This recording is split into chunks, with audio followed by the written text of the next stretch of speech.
Krishna Krishna Hare Hare, Hare Ram, Ram Ram, Hare Krishna Krishna Krishna. 45e chapitre. Hare Ram, Uddhava visite Vrindavan. Nanda Maharaj revint donc à Vrindavan, accompagné des pâtres, jeunes gens et hommes faits, mais sans Krishna et Balaram. Pour les gopis, pour Mère Yashoda, pour Srimati Radharani et pour tous les habitants de Vrindavan, quelle déception cruelle!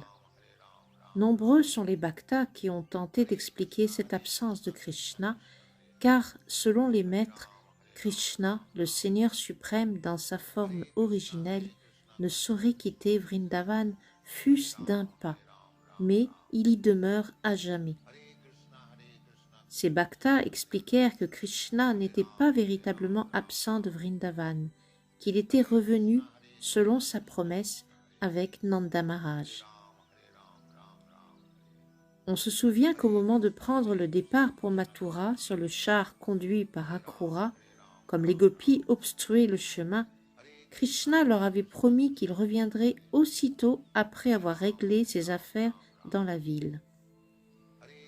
Il les avait exhortés à ne pas se laisser aller aux lamentations et avait soulagé leur inquiétude. Or, Nanda Maharaj revenait seul. Krishna avait-il trompé les gopis ou était-il hors d'état de tenir sa promesse? Les bhaktas versés dans la question ont pourtant établi que Krishna ne pouvait être ni infidèle ni déloyal. En vérité, Krishna, en son identité originelle, était revenu avec Nanda Maharaj et demeurait depuis dans son émanation bhava avec les gopis et Mère Yashoda. Le Krishna et le Balaram restés à Mathura furent non pas leur forme originelle, mais leur émanation de Vasudev et Sankarshan. Le Krishna et le Balaram originels se trouvaient donc à Vrindavan dans leur manifestation de Bhava et à Mathura dans leur émanation de Prabhav et Vaibhav. Telle est l'experte opinion des plus hauts dévots de Sri Krishna. Cependant, lorsque Nanda Maharaj s'était préparé au retour, il avait eu un entretien avec Krishna et Balaram. Il s'agissait de déterminer de quelle façon ils vivraient en son absence. La décision de se séparer fut prise en mutuel accord. Vasudev et Devaki étaient les véritables parents de Krishna et Balaram. Kamsa disparut, ils désiraient les garder près d'eux. Tant qu'avait régné leur ennemi, Krishna et Balaram avaient reçu la protection de Nanda Maharaj à Vrindavan. À présent, de la façon la plus naturelle, le père et la mère de Krishna et de Balaram désiraient qu'il demeure avec eux, surtout afin d'accomplir le samskar de l'attribution du fil sacré. Ils désiraient leur assurer une éducation adéquate, premier devoir du père envers ses enfants. Une raison encore militait en faveur de la présence de Krishna à Mathura. Les anciens alliés de Kamsa s'apprêtaient à attaquer la ville. Krishna ne voulait point voir Vrindavan inquiété par des ennemis comme Dantavakra et Jarasandha. S'il retournait à Vrindavan, les rois félons y porteraient aussi la guerre et troubleraient les paisibles villageois. Krishna demeura donc à Mathura et laissa Nanda Maharaj prendre sans lui le chemin du retour. Les habitants de Vrindavan ressentaient un sentiment de séparation, mais Krishna ne cessait d'être en leur compagnie à travers l'extase du souvenir de ses lilas ou divertissements. Depuis le départ de Krishna, les habitants de Vrindavan, et d'abord Mère Yashoda, Nanda Maharaj, Srimati Radharani, les gopis et les gopas, ne cessaient de penser à lui, à chaque pas, à chaque geste. Krishna jouait ainsi, Krishna soufflait dans sa flûte, Krishna plaisantait avec nous et nous étreignait. Ce souvenir de Krishna prend le nom de Lila Smarana. essaie de tous les moyens de se mettre en relation avec Krishna, le plus fortement préconisé par les grands bhaktas. Même Sri Chaitanya, lorsqu'il vivait à Puri, savoura le contact de Krishna à travers le Lila Smarana. Les bhaktas situés au niveau le plus haut du service de dévotion et de l'extase qu'ils procurent peuvent vivre chaque seconde en compagnie de Krishna par le souvenir de ses divertissements. Srila Vishwanath Chakravarti Thakur nous a donné un ouvrage sublime, le Krishna Bhavanamrita, où sont relatés un très grand nombre des divertissements de Krishna. Par la lecture de tels ouvrages, les bhaktas peuvent demeurer absorbés dans la pensée de Krishna. Tout écrit de Krishna Lila, même le présent ouvrage, le livre de Krishna, ainsi que notre enseignement de Sri Chaitanya Mahaprabhu, constitue le vrai consolamentum des bhaktas qui ressentent la séparation de Krishna. Krishna et Balaram, en restant à Mathura, ne brisèrent point leur promesse, puisqu'en vérité ils n'avaient jamais été absents. Toutefois, leur présence était nécessaire à Mathura. En ces jours, Uddhava, un cousin germain de Krishna, vint de Dwarka visiter le Seigneur. Il était fils du frère de Vasudeva et presque du même âge que Krishna, auquel il ressemblait dans presque tous les traits corporels. À son retour de l'ashram de son précepteur, Krishna fut heureux de voir Uddhava, qu'il considérait comme son ami le plus cher.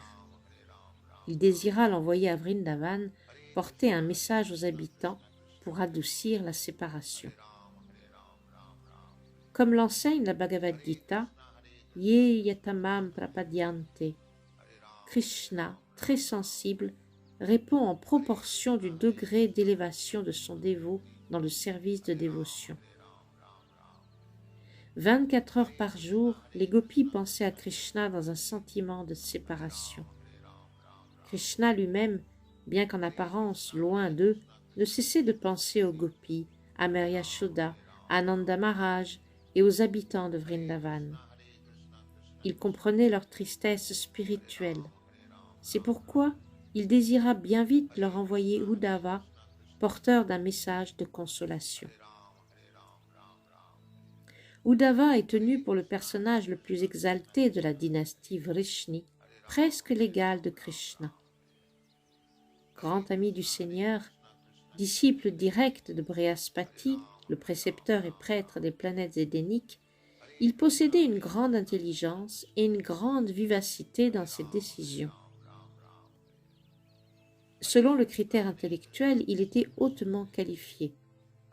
Krishna, son ami plein d'affection, voulait qu'il puisse étudier à Vrindavan le service de dévotion extatique et très haut pratiqué là-bas. Même celui qui a bénéficié d'une éducation matérielle supérieure, même le disciple de Brihaspati, doit toujours apprendre des gopis et des habitants de Vrindavan comment connaître la plus haute forme d'amour pour Krishna.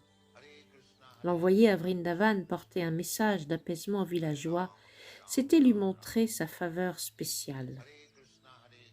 Shri Krishna porte le nom de Hari, celui qui arrache à toute détresse les âmes soumises. Sri Chaitanya affirme que jamais on n'a vu ni ne verra une adoration plus haute que celle des gopis pour le Seigneur. Soucieux de leur tristesse, Krishna prit la main d'Uddhava dans les siennes et lui dit sur un ton affable: « Mon cher et doux ami, rends-toi au plus vite à Vrindavan et tente d'apaiser mon père et ma mère, Nanda Maharaj et Yashoda Devi et les gopis. Ils restent frappés de mélancolie comme rongés par un terrible mal. Va et porte-leur mon message. Alors leurs souffrances, je l'espère, trouveront un soulagement. Les gopis plongent sans cesse leurs pensées en ma personne. Elles m'ont voué leur corps, leurs désirs, leur âme et leur existence même. Je m'inquiète non seulement des gopis, mais de quiconque me sacrifie sa vie sociale, l'amitié, l'amour et les conforts de ce monde. Mon devoir est de protéger d'aussi haut Bhakta. De tous les êtres, les gopis me sont les plus chers. Elles pensent toujours à moi, séparées d'elles, et ce sentiment les remplit d'une angoisse constante, si douloureuse qu'elles en meurent presque. Seule la pensée d'un prompt retour les maintient en vie. Obéissant à la requête de Shri Krishna, Uddhava prépara aussitôt son char et partit pour Gokul. Il approcha Vrindavan au soleil couchant, lorsque les vaches reviennent des pâturages, tout son corps et son char couverts de la poussière que soulevaient leurs sabots. Des taureaux couraient après les vaches pour les saillir, d'autres vaches, le pied débordant, poursuivaient leurs veaux afin de les rassasier de leur lait. Uddhava vit sur la terre de Vrindavan des milliers de vaches blanches avec leurs veaux. Dans tout Gokul, des vaches erraient ici et là. On entendait le lait gicler pendant la traite. Chaque résidence de Vrindavan était décorée, apprêtée pour l'adoration du déva du soleil et du déva du feu, pour accueillir les hôtes, les vaches, les brahmanas et les devas. Chaque foyer s'illuminait de lampes et l'encens y brûlait pour en sanctifier l'atmosphère. Partout dans Vrindavan, on voyait de belles guirlandes de fleurs, des oiseaux volant dans les airs, et l'on entendait bourdonner les abeilles. Sur les lacs abondaient les fleurs de lotus, les canards et les cygnes. Uddhava pénétra dans la maison de Nanda Maharaj et y fut reçu comme il convient en messager de Vasudeva. Nanda Maharaj lui offrit un siège et prit place auprès de lui pour entendre les nouvelles de Krishna, de Balaram et des autres membres de la famille à Mathura. Il reconnaissait en Uddhava un ami très intime de Krishna, sans aucun doute porteur de quelque heureux message. Il parla ainsi. « Cher Uddhava, comment mon ami Vasudeva jouit-il à présent de son nouveau bonheur? Le voilà désormais libre des chaînes de Kamcha et près de ses amis et de ses enfants, Krishna et Balaram. Il doit certes en être fort heureux. Parle-moi de lui. Nous nous réjouissons également que Kamcha, le plus noir des Asuras, ait disparu. Toujours il a jalousé les Yadus, pourtant ses amis naturels et ses proches. À présent, ses actes pécheurs lui ont fait rencontrer la mort et l'ont forcé à quitter ce monde, lui et ses frères. Apprends-nous, je t'en prie, si Krishna se souvient de son père, de sa mère et de ses amis de Vrindavan. Aime-t-il à se rappeler ses vaches, ses gopis, sa colline Govardhan, ses pâturages à Vrindavan, ou bien a-t-il tout oublié? Pouvons-nous espérer le revoir parmi nous, ses amis et ses proches, et contempler à nouveau son merveilleux visage, avec son nez légèrement relevé, ses yeux pareils au lotus? Nous n'avons pas oublié comment il nous sauva du feu de forêt, du grand serpent Kaliya dans la Yamuna, et de tant d'autres démons, et sans cesse nous gardons à l'esprit notre dette envers lui, qui nous a couverts de sa protection en temps de péril. Cher Uddhava, lorsque nous pensons au merveilleux visage et aux yeux de Krishna, aux actes qu'il accomplissait ici à Vrindavan, la tristesse nous enlève toutes nos forces, et nous restons accablés d'agir. Nous ne pouvons plus que penser à Krishna, au sourire qu'il avait coutume de nous adresser, à ses regards. Lorsque nous allons sur les berges de la Yamuna, ou des lacs de Vrindavan, ou encore près de la colline Govardhan, ou dans les pâturages, nous voyons que les empreintes des pieds de Krishna marquent toujours la terre. Nous nous souvenons de lui, jouant en ces lieux qu'il visitait toujours.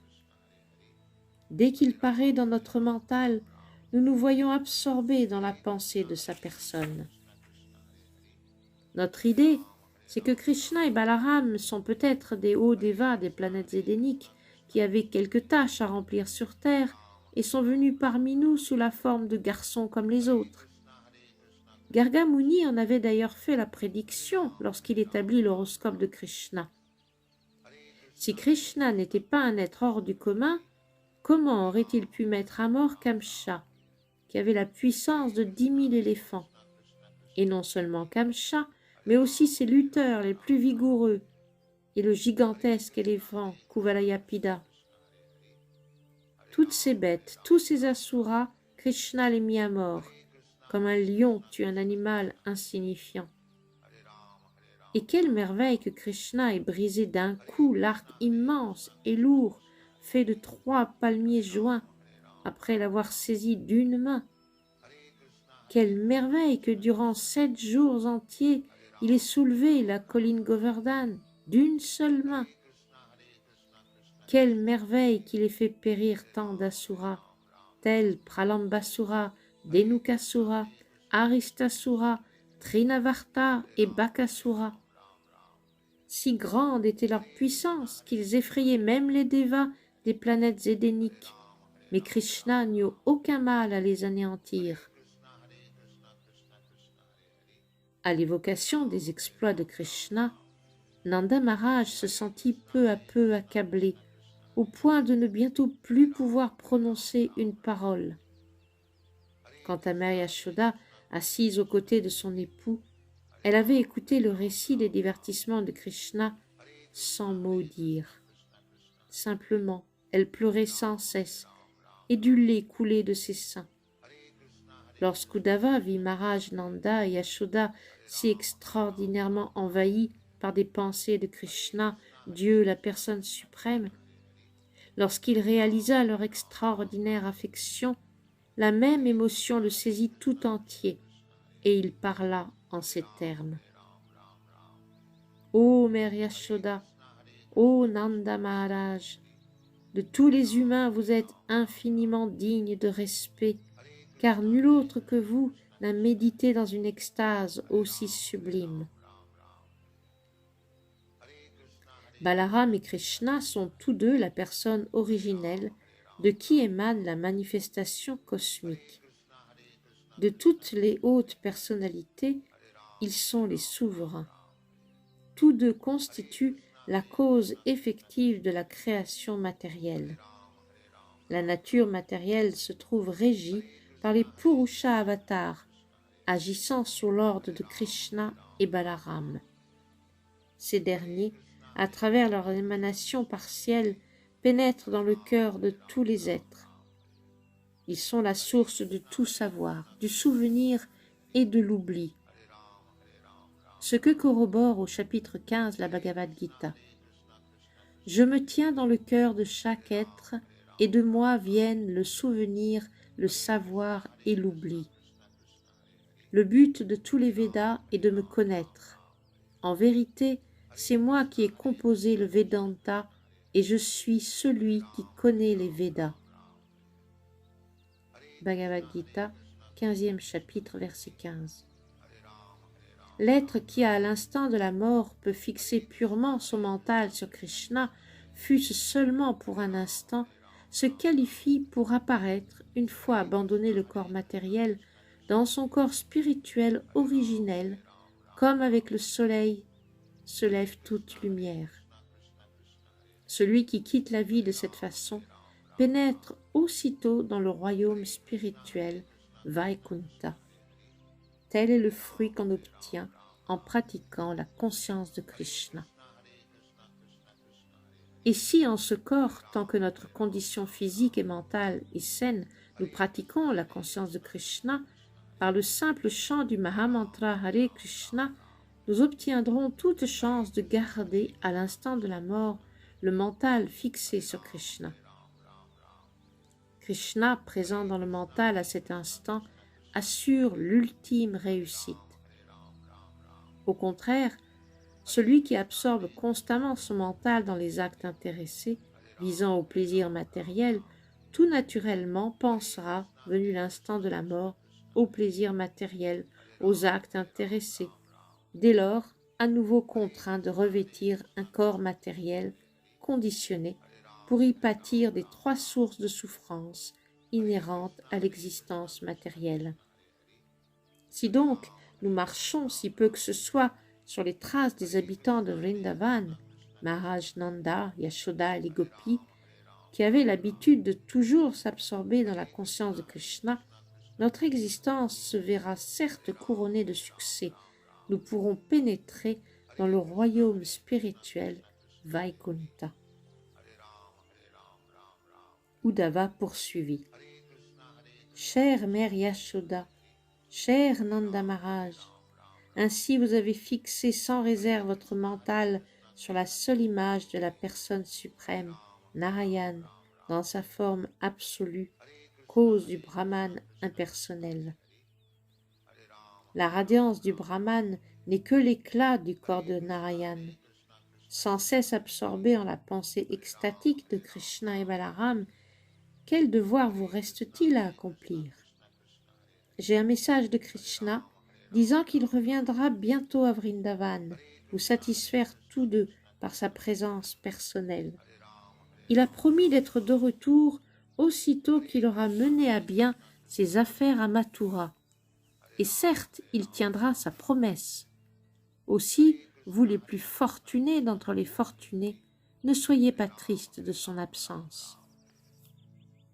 Vous percevez déjà sa présence 24 heures par jour. Pourtant, il reviendra ici très bientôt. En vérité, il est présent partout et dans le cœur de chacun, comme le feu dans le bois. Parce qu'il est l'âme suprême, nul n'est son ennemi, nul son ami, nul son égal, nul non plus ne lui est inférieur ou supérieur.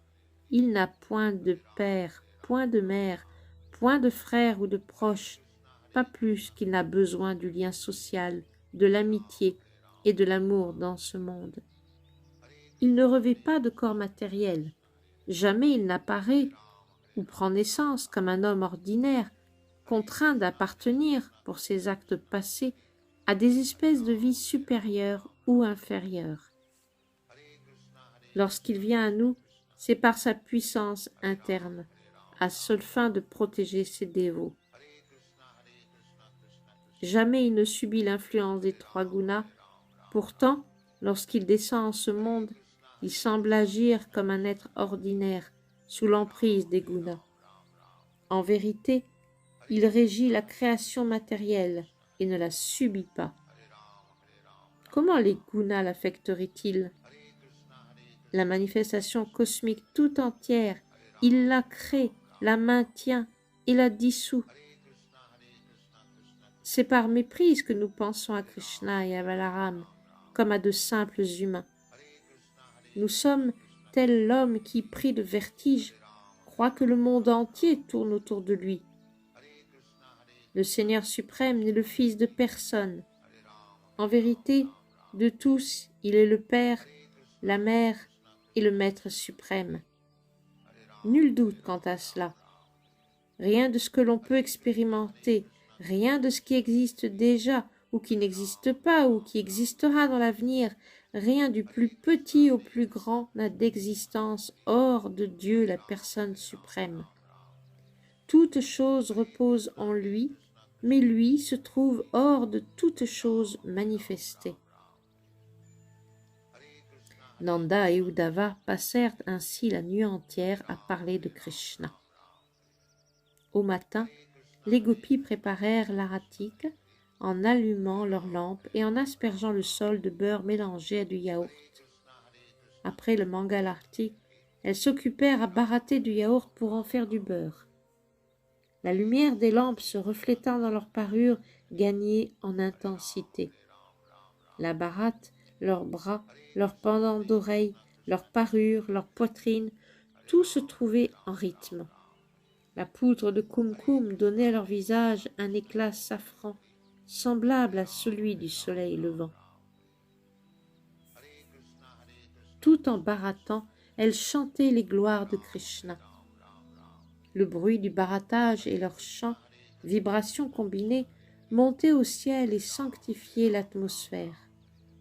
Puis, le Seigneur complètement levé, elles vinrent, comme de coutume, offrir à Nanda Maharaj et Yashoda leur respect. Elles aperçurent alors à la porte le char doré d'Uddhava et 1000 questions leur vinrent. À qui était ce char? D'où venait-il? Certaines se demandaient si Akrura, celui qui leur avait pris Krishna, était de retour. Elles n'avaient guère apprécié le geste d'Akrura qui, sur l'ordre de Kamsa, avait emmené Krishna à Mathura. N'était-il pas revenu pour mener à bien un autre de ses cruels projets? Mais elles pensèrent ensuite: sans notre Maître suprême, Krishna, nous ne sommes plus que des corps sans vie. Quel surcroît de souffrance Akrura pourrait-il infliger à ces cadavres? Comme elle parlait ainsi, Uddhava, ayant achevé ses ablutions, ses prières et ses chants du matin, parut devant elle. Ainsi s'achèvent les enseignements de Bhaktivedanta pour le 45e chapitre du livre de Krishna, intitulé Uddhava visite Vrindavan.